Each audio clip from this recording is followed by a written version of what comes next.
만드신 아름다운 세계 또 복된 가정을 보는 것 같아서 아주 기쁩니다. 하나님께서 우리 가운데 이러한 아름다운 세계 복된 가정들을 많이 세워주시기를 간절히 기도합니다. 자, 오늘 말씀의 제목은요, 그가 누구이기에, Who is this? 그가 누구이기에. 자, 요절인 41절을 다 함께 읽어보겠습니다. 네, 시작. 그들이 심히 두려워하여 서로 말하되 그가 누구에게 바람과 바다도 순종하는가 하였더라. 아멘. 기도하겠습니다. 하나님 아버지 감사합니다. 오늘 참 거룩한 주일이자 또한 어린이날 허락하여 주셔서 참 우리가 다시 겸손하게 또한 순수하게 주님과 주님의 나라를 받들어야 하는 것을 깨우쳐 주시는 것을 감사합니다. 우리가 나이는 먹고 참 육신은 늙어간다 할지라도 우리의 마음은 항상 주님을 향해 어린아이처럼 순수하고 겸손해질 수 있도록 도와주시기를 간절하게 기도합니다. 주님, 이 시간 마가복음 말씀을 통해 우리에게 진리의 음성 들려주시옵고 우리가 주님의 말씀을 통해 생명을 얻고 양식을 공급받게 도와주시옵소서. 이 시간을 주님께 맡기오며 예수님의 이름으로 기도합니다. 아멘. 그가 누구이기에, 예수님이 누구란 말인가 하는 제자들의 말입니다. 제자들이 예수님을 모릅니까? 제자들은 예수님을 잘 압니다. 다른 사람들보다 잘 알아요. 베드로, 요한, 야고보 같은 경우는 초창기부터 예수님의 부르심을 받았고 함께 하였습니다. 시간이 꽤 지났어요. 그래서 예수님을 대해서 정말 잘 알아요. 예수님의 성품만 아는 것이 아니라 아주 시시콜콜한 것까지 알았을 거예요. 예수님의 체력, 예수님의 신장, 예수님의 몸무게까지도 알았겠죠. 또 예수님이 어떤 음식을 좋아하시는지, 또 자기들이 어떤 제자가 되기를 원하시는지 그런 것까지도 알았을 거예요. 그러나 그것이 예수님을 아는 것의 전부라고 말할 수는 없습니다. 영적으로 성장한다는 것은 예수님을 아는 지식에서 계속 자라간다는 의미죠. 예수님은 제자들만 아니라 사람들의 성장을 위해 말씀을 가르치셨습니다. 필요를 채워주기보다 예수님의 말씀에 집중하도록 도우셨죠. 그래서 지난 시간에 우리는 배웠어요. 말씀을 잘 듣고 지키는 것이 열매를 맺는데 얼마나 중요한가 하는 것을 배웠습니다. 그렇지만 잘 가르침을 듣는 것만으로 신앙의 전부를 커버할 수는 없습니다. 삶에서 일어나는 사건을 통해서 그 말씀을 체험해야 합니다. 오늘 말씀부터는 예수님이 제자들을 밖으로 데리고 나가서 그들이 직면하는 삶의 한 복판에서 예수님이 어떤 분이신지 가르쳐 주십니다. 자, 그날 저물 때 제자들에게 예수님이 말씀을 하셨어요. 우리가 저편으로 건너가자 이렇게 말씀하셨어요. 자, 그날이라고 했는데 이 그날이 언제입니까? 그날이 우리 문맥상 씨 뿌리는 자의 비유를 통해 하나님 나라의 비밀을 가르쳐 주신 바로 그날이라고 할 수가 있겠죠. 그날 떠난 거예요. 그리고 36절을 보면요, 예수를 배에 계신 그대로 모시고 갔다고 말씀을 했어요. 자, 씨 뿌리는 자의 비유를 말씀하신 그 예수님을 그대로 모시고 갔다 하는 말은 예수님 비유의 말씀도 예수님과 함께 제자들과 함께 그대로 따라갔다는 말이에요. 이게 무슨 말이냐? 그러니까 씨 뿌리는 자의 그 비유의 말씀이 현장에서 어떻게 적용되는지 실습하러 나갔다는 말이라는 거예요. 이해되십니까? 그러니까 성경 기자들은 한 단어 한 구절 허투루하게 쓰는 게 아닙니다. 다 의미가 담겨 있어요. 자, 그날 저물 때 건너가는 건 특별 여행은 아닙니다. 왜냐하면 베드로를 비롯한 어부 출신의 제자들은 주로 밤에 고기를 잡았습니다. 갈릴리 바다는 일반적으로 낮보다 밤이 더 잔잔했습니다. 그러므로 저물 때 건너가는 거 특별한 게 아니에요. 어려운 일이 아닙니다. 더군다나 그 배엔 예수님도 계셨습니다. 심지어 다른 배들도 함께 합니다. 예수님이 탄 배는 대장선처럼 가장 선두에 서서 나갔을 겁니다. 그런데 평소와 다른 일이 벌어집니다. 갑자기 큰 광풍이 일어났어요. NIV 영어 성경에 보면 A furious squall 이렇게 표현되고 있고요. 또 다른 데 보면은 Great storm of wind 뭐 이렇게 나옵니다. 거대한 소용돌이를 일으키는 폭풍이 불어닥친 거예요. 갈릴리 호수는 너비가 약 4km, 길이가 약 12km였습니다. 이 갈릴리 호수는 해수면보다 낮고요. 수심 가장 깊은 곳은 600m에 이르렀습니다. 이 호수 북쪽에는 헬몬산이 있었는데요. 그 헬몬산을 넘어오는 찬 바람이 이곳에 이르러 돌풍으로 변하는 일이 있었습니다. 근데 그 일이 하필 이 시각에 일어난 거예요. 가는 날이 장날이다. 평소에 날씨가 좋다가 소풍만 간다고 하면 비가 내립니다. 오늘도 그러네요. 큰 광풍은 집채만한 파도를 일으키고 그 파도는 배를 사정없이 강타하기 시작했습니다. 배는 파손될 것처럼 삐걱대고 물은 배에 들어와 가득하게 되었습니다. 순식간에 벌어진 일 앞에서 제자들은 당황했습니다. 이 호수에서 잔뼈가 굵은 그들이었지만 이번엔 속수무책이었어요. 물을 퍼내도 안 되고 노를 저어도 안 되고 모든 수단을 동원해도 광풍 속에서 빠져나갈 수가 없었습니다. 그때 예수님은 무엇을 하고 계셨습니까? 고물에서 베개를 베고 주무시고 계셨습니다.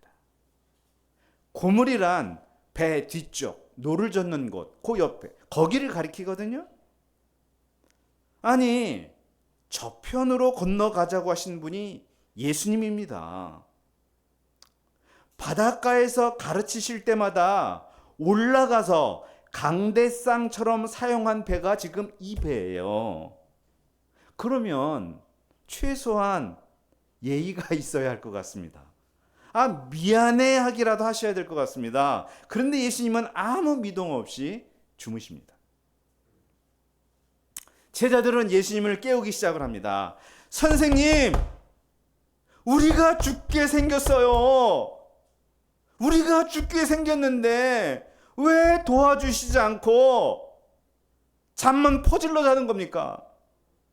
그런 말은 없지만 그런 뉘앙스가 담아있지 있는 거죠. 원망이 가득 담긴 거예요. 그들이 당하는 어려움을 예수님이 전혀 돌아보지 않는다고 생각할 때 지금까지 예수님으로부터 받은 은혜는 다 사라집니다. 사람이 그렇습니다. 지난 수십 년 동안 축복을 받았어도 지금 힘들면 과거의 좋은 기억들이 하나도 생각나지 않습니다. 그리고 한 번도 도움받지 못했던 사람처럼 행동합니다. 그게 사람이야. 그때 예수님이 깨어나셨습니다. 그리고 바람을 꾸짖으셨습니다. 잠잠하라. 고요하라. 이 꾸짖으셨다는 단어는 사람을 꾸짖거나 귀신을 꾸짖거나 할 때와 똑같은 단어입니다. 인격체를 대상으로 하시는 말씀을 자연에다가도 사용하십니다. 교실에서 아이들이 장난치며 떠들 때 선생님이 오셔서 어이 조용히! 교탁을 두드리면 아이들 조용해지나요? 아브라함 목사님 조용해져요 그러면? 안 조용해요? 선생님이 힘 없으신가 보네요. 예. 한순간 조용해졌다는 것은 예수님이 이 자연계보다 강한 힘과 권위가 있다는 것이겠죠. 아주 순한 양처럼, 순한 아기처럼 아주 잔잔해졌습니다. 그리고 나서 예수님은 제자들에게 말씀하십니다. 어찌하여 이렇게 무서워하느냐? 너희가 어찌 믿음이 없느냐? 예수님은 내가 너무 깊이 잠들었었구나. 너무 피곤했어. 오늘 바람이 갑자기 세게 불었구나. 파도가 예전보다 되게 셌네. 이런 말을 하지 않으셨습니다. 어째서 이렇게 무서워하느냐? 무서워할 이유가 없는데 왜 했냐? 그런 말이죠. 그리고 어찌 믿음이 없냐? 이렇게 말씀하셨어요. 예수님은 야, 너희 노젓는 기술 어디 갔어? 물을 퍼내는 기술 어디 갔어? 너희 어부로서의 풍부한 경험 어디다 버리고 왔어? 이런 말 한 게 아니라 믿음을 찾으셨습니다. 그때 제자들은 심히 두려워했다고 했습니다. 소름이 돋은 거예요. 그리고 서로에게 말했습니다. 이분이 누구지? 그가 누구이기에 바람과 바다도 순종하지? 너 알아 혹시? 너 이분 누군지 알아? 이렇게 물은 거예요. 사람들 병도 고치고 귀신도 쫓아내지만 바람과 바다까지는 생각해 본 적이 없었거든요. 그러니 평소에 내가 잘한다고 생각했지만 예수님을 향한 의혹의 질문을 던지게 되는 거예요. 이분 정말 누구지? 성장하는 사람은 계속 질문을 던지는 사람입니다. 남이 해주는 답만 받아먹는 사람 아니에요. 난 처음부터 예수님 믿었고 궁금한 게 없어. 그거 굉장히 이상한 거예요. 예수님에 관해 질문을 던진 적이 없다면 내가 정체된 것입니다. 나중에 가면 제자들은 예수님을 그리스도라고 고백하죠. 근데 그때도 여전히 사람들은 세례 요한이나 엘리야라고 얘기를 합니다. 사람들과 제자들의 이 차이가 어디서 온 것이냐? 제자들은 예수님의 말씀을 잘 들었을 뿐만 아니라 내가 당하는 삶의 현장 속에서 그 사건 속에서 경험적으로 인격적으로 예수님을 배웠기 때문입니다. 우리는 예수님을 배워야 합니다. 우리 배운다는 말 많이 써요. 신앙은 배우는 거고 믿음도 배우는 거예요. 선물이기도 하지만 배우는 거예요. 배운다는 것은 또 가르치는 것을 전제합니다. 예수님은 자신이 가르쳐 주시는 말씀으로 그들이 배우기를 원하셨어요. 예수님은 복음을 가르치셨고 제자들은 배웠습니다. 예수님은 하나님 나라를 가르치셨고 제자들은 배웠습니다. 잘 듣고 배웠어요.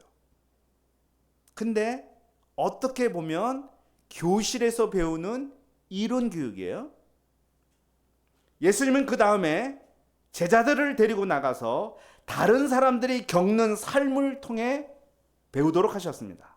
나병 환자, 귀신 들린 자, 중풍병자, 그들이 어떤 믿음을 가졌고 어떻게 구원을 받는지 옆에서 배우도록 하셨습니다. 이것은 일종의 시청각 교육, 또 보조제 교육, 이렇게 볼 수 있어요. 다 좋지만 또 충분하진 않습니다. 예를 들어 보겠습니다. 이제 우리 다윗이가 다음 달에 해병대로 입대를 합니다. 입대하면 보통 2주차 사격을 배웁니다. 강의실에서 교관이 소총의 재원을 가르쳐주고 각종 주의사항을 알려줍니다. 그리고 바깥으로 나가 조교들이 하는 사격 시범을 참관하게 합니다. 강의실 교육 잘 받고 조교들의 시범을 잘 보면 군인 되는 거예요? 내가 쏴봐야죠. 어깨가 뒤로 밀리고 고막이 찢어질 듯한 그 총탄의 음성을, 그 소리를 들어보며 사격해봐야 돼요. 탄어를 장전해보고 노리새 후퇴 전진도 해보고 약실 청소도 해보고 0점 조정도 해보면서 비로소 사격이 내 것이 되고 군인이 되어가는 거죠. 수업 시간에 출산과 육아에 관련해 교육을 받고 산모들을 찾아다닌다고 엄마가 되나요? 우리 리브가 목사님처럼 임신하고 10개월을 품고 입덧하고 임신 당뇨, 산후 우울증도 경험하면서 비로소 엄마가 되어가는 거죠. 제자도 이론 교육과 시청각 교육을 통해서만 아니라 삶의 현장에서 내가 직접 경험하며 만들어지고 성장해 가는 것입니다. 오늘이 그들 몸으로 배우는 첫 교육 현장인 것입니다. 그러면 어떤 상황이 제자로서 가장 잘 배울 수 있는 현장이 될까요? 어떤 상황이? 바로 예상치 못한 일이 갑작스럽게 일어나 닥치는 현장이어야 합니다. 머릿속으로 다 예상되는 상황에선 배우는 것이 적습니다. 제자들 앞으로 펼쳐질 일도 예상되는 뻔한 스토리는 사실 하나도 없을 거거든요. 갑작스런 일이 나를 힘들게 하는 것은 사실이지만 거기서 많은 노다지를 캘 수 있는 것도 사실입니다. 큰 광풍이 일어났을 때 그들이 침몰을 막고자 할 수 있는 건 아무것도 없었어요. 내가 지금까지 배운 지식, 경험, 노하우가 아무 쓸모없게 되는 순간이었습니다. 어부는 배와 바다에서 가장 자신감이 있어야 되는데 가장 무기력해지는 순간이었습니다. 갑작스럽게 일어나는 광풍은 우리가 얼마나 보잘것없는 존재인지를 가르쳐 줍니다. 광풍이 없으면 내가 얼마나 부족하고 연약한 자인지 잘 모릅니다. 다시 말해 자기 발견이 안 된 채로 살아간다는 거예요. 자기 발견이 안 되면 예수님도 발견되지 않고요. 나의 신앙은 늘 한쪽 측면에만 치우쳐 있게 됩니다. 돌팔이 의사가 가장 무서운 이유가 의학 지식이 없어서가 아니라 나름 있지만 한쪽 면만 있고 그게 전부이거나 최고라고 생각하기 때문에 돌팔이가 되는 거예요.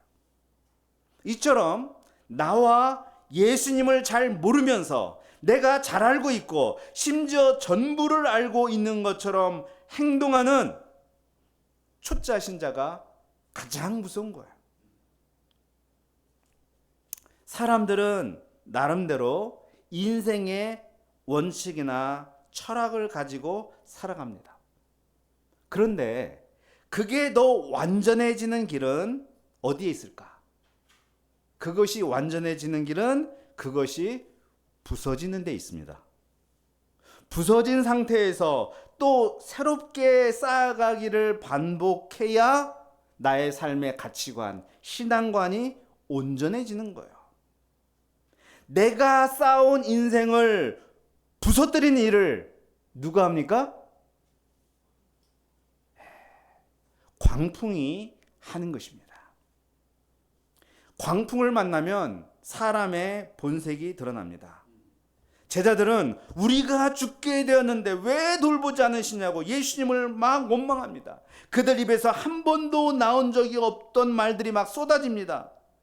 죽겠네, 각종 불평이 나옵니다. 이게 그들의 신앙의 현주소입니다. 광풍이 없으면 나름 그럴듯한 신앙인으로 꾸미며 살아갈 수 있습니다. 그러다가 광풍이 불면 내가 덕지덕지 얼굴에 붙였던 모든 가면이 다 벗겨지게 됩니다. 나의 정체가 적나라하게 드러나죠. 나의 능력만 아니라 성품이 드러나고 깊은 곳에 잠재되어 있던 무의식이 드러납니다. 정말 형편없고 창피하다고 느낄 수가 있습니다.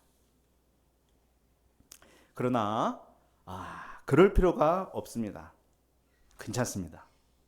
책망을 좀 들으면 어떻겠습니까? 그게 나입니다. 제자들이 아무리 믿음이 있다고 해도 광풍 앞에서 예수님과 같이 잠을 청할 수 있었겠어요? 노도 저어야 하고 물도 퍼내야죠. 내 힘으로 안 된다는 것 알아야 되고 내 성품과 신앙이 이 정도밖에 안 된다는 거 알아야 됩니다. 죽겠다, 죽고 싶다 하는 말 스스럼 없이 나오는 그런 나를 알아야 돼요. 그러면서 배우는 거예요. 남이 겪는 것을 통해서도 배우지만 내가 한계에 부딪히면서 배우는 것이 찐 지식입니다. 내가 어떤 사람인지, 내가 어떤 인간인지 정말 아는 사람은 결코 자기를 신뢰하지 않습니다. 자기를 자랑하지 않습니다. 자기를 붙잡지 않습니다. 죽었다가 다시 살게 하신 하나님만 의뢰합니다. 철저히 하나님을 지향합니다. 그래서 견고한 신앙의 기초가 놓이는 것입니다. 우리는 무서워했고 죽음을 두려워했습니다. 그런데 믿음이 없었지만 예수님은 떠나시지 않았고 능력 행하기를 멈추지도 않으셨습니다. 예수님이 고요하라, 잠잠하라 하시면서 그 문제를 해결해 줬어요. 믿음이 없어도 해결해 주셨어요. 잔잔한 호수로 만들어 주셨어요. 그렇구나.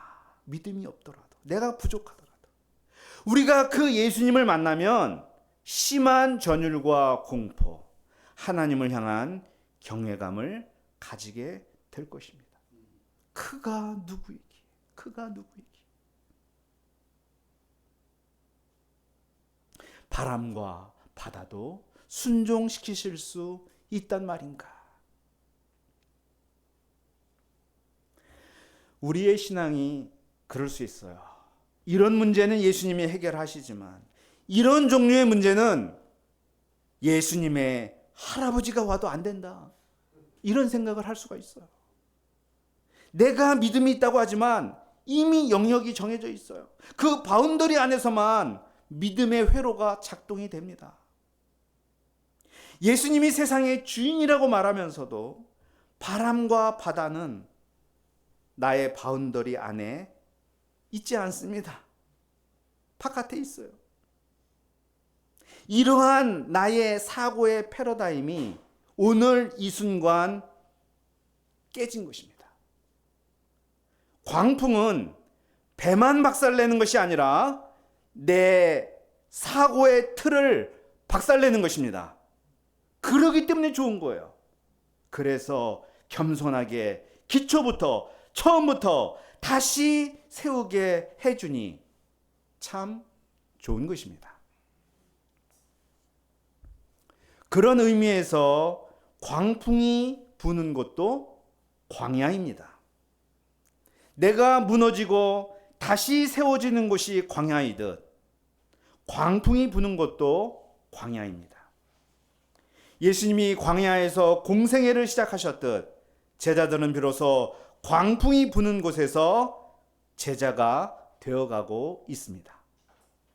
성령이 예수님을 광야로 몰아내셨듯 예수님이 그들을 광풍 가운데로 몰아 넣으셨습니다. 아까 선언에서 이 예수님은 씨 뿌린 자의 비유를 가르치신 그 예수님이라고 했습니다. 자, 우리는 오늘 사건에서 돌밭과 같은 제자들을 보게 됩니다. 돌밭의 특징은 말씀을 들을 때 기쁨으로 받으나 말씀 때문에 환난이나 박해가 닥치면 곧 넘어지는 자라고 했습니다. 제자들은 환난과 박해를 상징하는 이 광풍 앞에서 얼마나 쉽게 무너지는지 똑똑히 보게 되었습니다. 그들은 다시 예수님의 말씀을 들어야 합니다. 잠잠하라, 고요하라. 어찌하여 이렇게 무서워하느냐? 너희가 어찌 믿음이 없느냐? 그 말씀을 다시 듣고 그리고 다시 시작하면 됩니다. 내가 광풍 중에 있다면 내가 새로 지어지고 예수님을 깊이 만날 수 있게 되었으니 감사해야겠습니다. 만일 내게 광풍이 없다면 광풍을 어떻게 해석해야 하는지 알게 해 주신 것으로 인해 그리고 앞으로 닥칠 광풍을 내가 어떻게 대처해야 되는지 그것을 알려주신 것으로 인해 우리가 감사해야겠습니다. 앞으로 일어날 어떤 광풍 가운데서도 예수님은 함께 하시고 잔잔하게 해주실 것이기에 우리는 예수님과 함께 그냥 가면 됩니다. 이런저런 모양으로 어려움에 부딪힌 우리 모든 목자님들, 형제, 자매님들에게 광풍 한가운데서도 편히 주무신 그 주님의 평강이 심령에 가득히 임하기를 주님의 이름으로 축원합니다. 기도하겠습니다. 하나님 아버지 감사합니다. 오늘 말씀을 통해서 이 광풍 한가운데 들어가는 것이 내가 무너지고 새롭게 세워지고 예수님을 새롭게 만나는 곳이니 참 감사한 일이고 우리가 광풍을 어떻게 해석해야 되는지 알려주신 것을 감사합니다. 물론 그것이 닥치면 쉽지 않지만 그러나 내 입에서 죽겠습니다. 원망이 나올 수밖에 없지만 이럴 수밖에 없는 나 자신을 다시 한번 인정하고 그럴지라도 잔잔케 하시고 도와주시는 주님을 붙들고 우리가 늘 함께하는 삶이 되게 도와주시옵소서. 감사하며 예수님의 이름으로 기도합니다. 아멘.